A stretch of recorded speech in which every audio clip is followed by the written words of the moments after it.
Live stream করলাম, অনেক অনেক অডিয়েন্স আমাদের লাইভ স্ট্রিমে প্রচুর পরিমাণে কমেন্ট করতেছে। লেটস গো গাইস, আমরা কিছু কমেন্ট পড়ে আসি। একজন ভাই কমেন্ট করছে, ভাই আপনার একটা বিচি ছোট একটা বিচি বড়, এটা কি বাসায় জানে? ভাই এটা না জানার কিছু নাই, বাসায় তো 100% জানবেই। কি সব কমেন্ট করে, যত ধরনের উল্টাপাল্টা নষ্ট নষ্ট কমেন্ট আছে এই পোলাগুলাই করে। আমরা আর পোলাকে কমেন্ট পড়বই না, এখন সব আমরা মিষ্টি মিষ্টি আপুদের কমেন্ট পড়বো। তো এক আপু কমেন্ট করছে, ভাই মোবাইল দিয়ে ফ্রি ফায়ার গেমে ঢুকতেছে না। কি মোবাইল দিয়ে ফ্রি ফায়ার গেমে ঢুকতেছে না?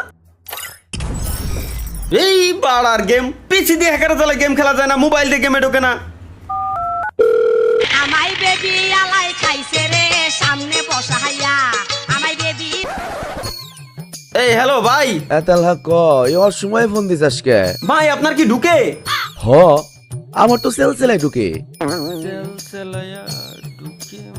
আমার তো ঢুকতেছে না ভাই, আপনার কেমনে ঢুকে? কারণ আমি সব সময় তেল ব্যবহার করি, তুইও তেল লাগা দেখবি তোরও সেলসেলাই ঢুকবো। আরে ভাই আমি গেমে ঢোকার কথা করছি। দূর বেটা, এখনো কি আমার ওই পোলা পাইনা গেম খেলার সময় আছে? আমার বয়স হয়েছে, আমি এখন অন্য খেলা খেলি, ওইটা লিজেন্ডরা বুঝবো। তুই ফোন রাখ। ঢুকেই না ঢুকেই না, পালের গেম সমস্যা কি এর? এতবার ট্রাই করতেছি বল ঢুকেই না। মা ও মা, মা এই শুয়ারের বাচ্চায় সারাদিন বালটার সামনে বয়ে থাকবো আর কি কইলি মে মে আজকে জারু দিয়ে বাইরে তাবাড়া ভাই গেলাম।